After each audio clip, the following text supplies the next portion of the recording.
Ladies and gentlemen, good morning.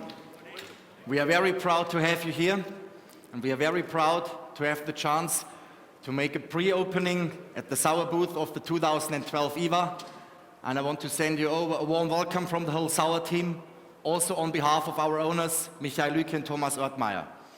This morning we come together to show you the 2012 news, not only in the all-day hunting things, having new solutions to very dedicated hunts, to special passionate hunts, but also show you some artistry.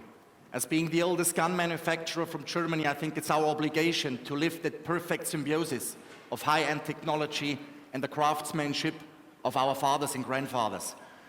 And today we want to give you an impression about what we can do for the nowadays and for the years to come, and what we have learned from the fathers and grandfathers. And we hope that you will like it, that you will be impressed, and you will find a lot of new impressions and motivations for your business, for your magazines, well, and for your everyday hunting. So don't listen too much for the words to come. Let's have a look at some rifles.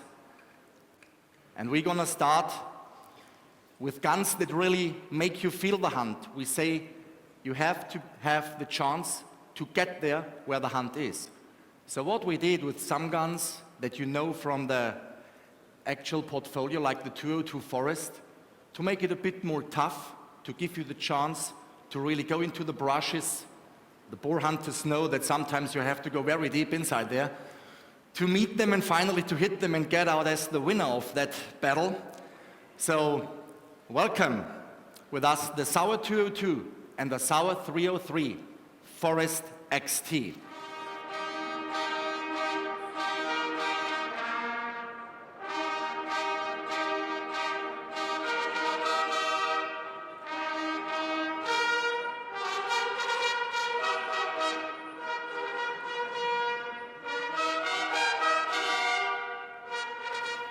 But if you wanted to have it even more tough, you need it a bit shorter. And this is the Sauer 303 hardwood.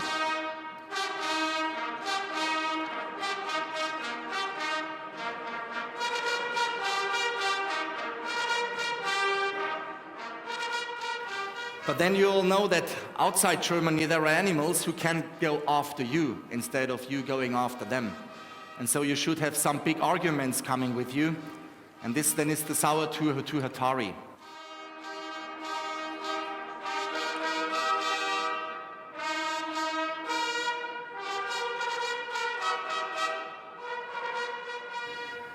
So the thing then as a 202 Sauer Hatari XT is the same gun with a synthetic stock.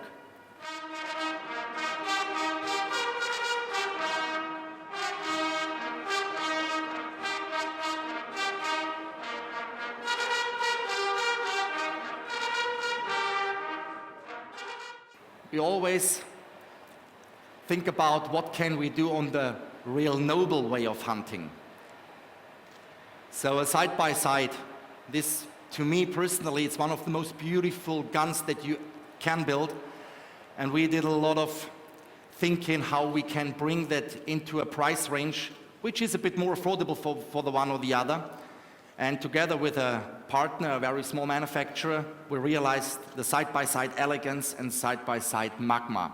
The magma, you see it, Dominic has it in his hands. It's a color case hardened receiver. Then it's a granite-rated receiver on the elegance, both hand engraved. A bit similar to an old engraving from the pre-war J.P. Sauer and Son side-by-sides. We talk about chopper lump barrels, a detachable Holland type side lock, and a craftsmanship that really brings it to the point where we can say we are proud of having a new Sauer side-by-side, additionally to our famous Meisterwerk shotgun in the portfolio. Then of course we have been thinking about making precision feelable, that you really are with your gun. And you know the GTI, the thumbhole stock, wooden stock for the 303, wooden stock for the 202. Now with the 303, I think we brought it to the limit. We call it the Sauer 303 Synchro XT.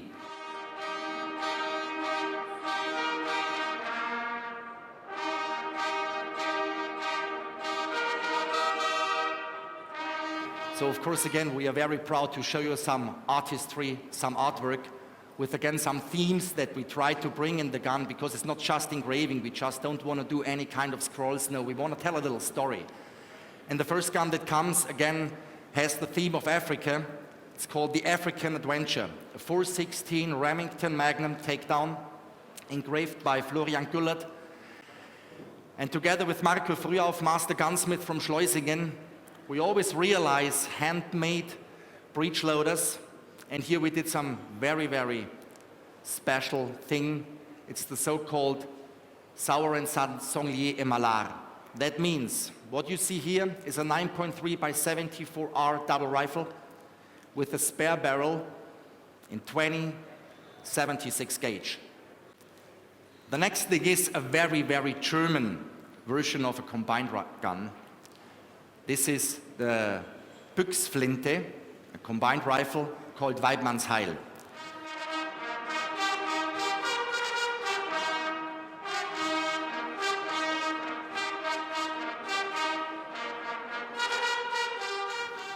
Then you all know that in 2009 we moved from Eckernförde to Isny. I'm a born native Bavarian. Now when we look out of our window in the company, and on a good sunny day you can see the Alps. And to me this is something where your heart opens up and you said, look at those mountains, and this is a way of glory. It's a magnificent landscape. And we said, okay, what can we do on this? We're gonna make a gun that is called the Glorious Alps. The chamois in his habitat with a very, very traditional, now I don't know what Edelweiss, you know that flower in the mountain, I don't know what that is in English. Is there any expert who knows what Edelweiss means in English? Edelweiss, well Edelweiss means Edelweiss, so, so a very traditional Edelweiss engraving with golden inlays. Now see that grade 11 walnut stock, so that gun really is a classic. Now you have seen the two shotguns that we have in our actual and new portfolio with the Holland type sidelocks. But in history of gun making, there is one sidelock that experts say that's beyond any compare, which is the Sauer & Son sidelock. And again, together with Marco Frühauf, we brought back that sidelock to life. That means it's completely different in its inner techniques, and it follows some certain physical rules where you say you have the perfect trigger pull, you have the perfect combination of all levers and all hammers inside that gun, and this is the Sauer Meisterwerk-Flinte. And when we talk about our guns and the rifles that we have in the portfolio, we know that the most powerful gun that we have, of course, is the Sauer 303. So we want to bring in two things. First of all, a Celtic ornament, because we have one engraver, which is Wolfgang Wojciechowski, who in my opinion is one of the best Celtic engravers on that planet. So as we now have 6 of the guns here in our racks, you see that we also have a new booth. We want it a bit more open. We want to have the rifles being the main players on the booth, not any big furniture or something. And as you see the actual portfolio, our Sauer 202s, 303s, takedowns, all that we have, all that we brought with us, all we make our daily business with. As I told you, the artistry, the relation to the old times is what really makes a gun a J.P. Sauer & Son. So let that artistry arise into the booth.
Ladies and gentlemen, see the fight of the gladiators, so what we all need is a thumb.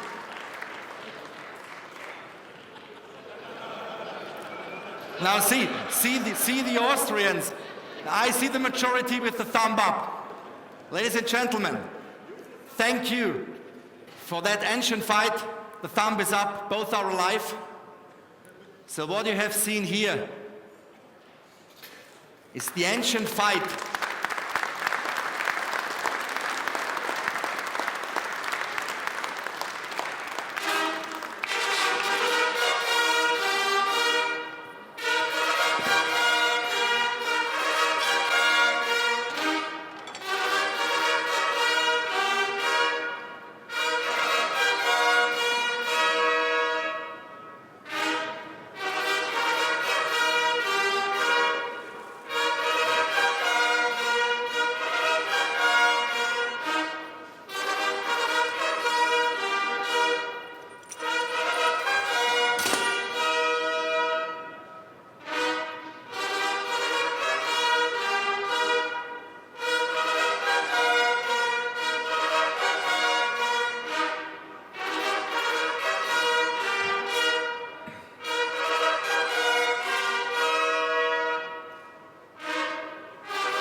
Ladies and gentlemen, we made a gun that we never did before. To an extent of artistry, to an extent of metal artwork. And as you have seen, the fight between those two gladiators, it's called the Sauer IWA Gladiator. What is the story? Of course, it is that weird, it's that crazy, that tough fight for life and death in the old Rome.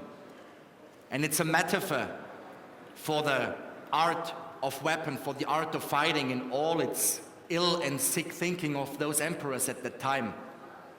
But it's something to all of us where we say, how could those guys do that? How could they go into that arena and fight for life and death with an artistry, with a power that cannot be imagined? So we said we have to bring the theme into a rifle, and it's not only a rifle, you know, Sauer, when we make it a gun like that, we make it a story.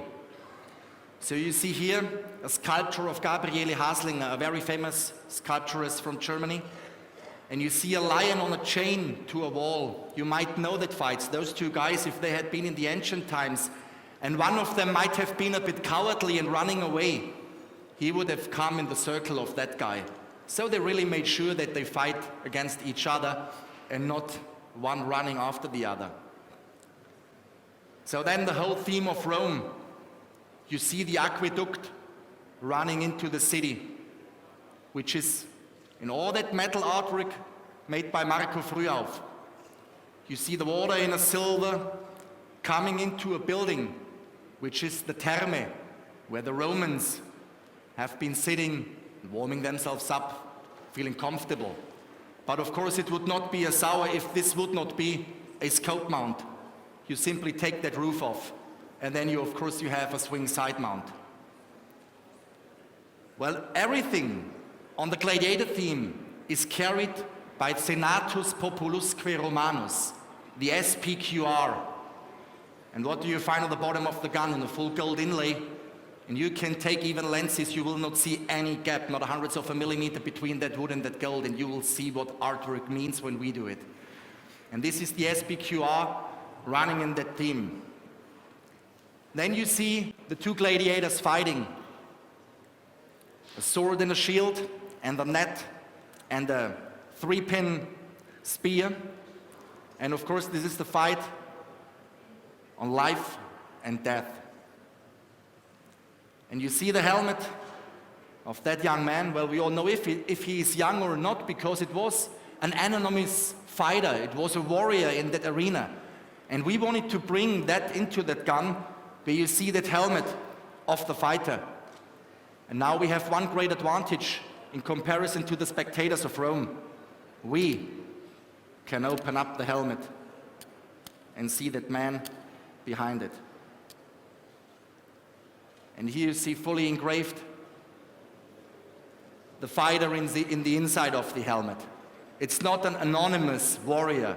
It was a human being, it was a slave, it was a man coming from anywhere, really fighting to survive.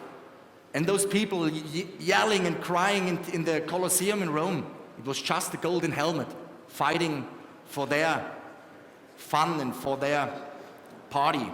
No, there is the human being. And as you have seen where we raised our thumbs, I remember the Austrians didn't you go that way. You talk about that. Those guys gonna talk about. You see the scene where the one gladiator is asking the people, what shall I do with him? And of course the fight always ended with something very sad, the big victory and the big loss. And this is engraved on the back of that gun, where the dead gladiator is brought out of the Colosseum. The bolt handle is made the whole globus, the whole world, of course with the Roman Empire at that time, the ruling empire at that time, the ruling culture. So ladies and gentlemen, what we talk here is the gun making quality of a J.P. Sauer & Son 202. It is Marco Frühauf with metal artwork. It's master engraver Hendrik Frühauf. And have a look at those details. It'll gonna take you hours to figure all the things out that he brought into that theme. Who did that engraving?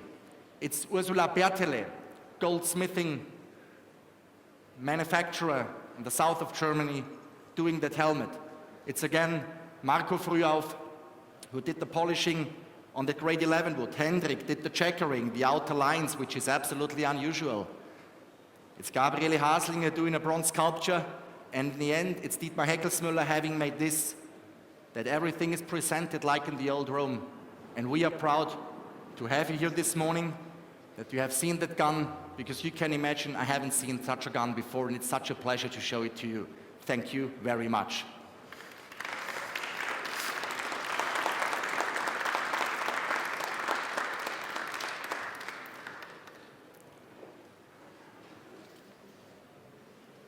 Ladies and gentlemen, now, let me say again, thank you that you have stood up such early in the morning.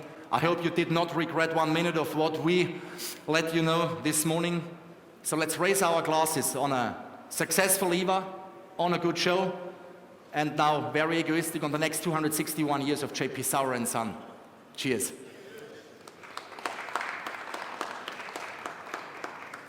Please feel free, come into the booth, have a look at all those guns.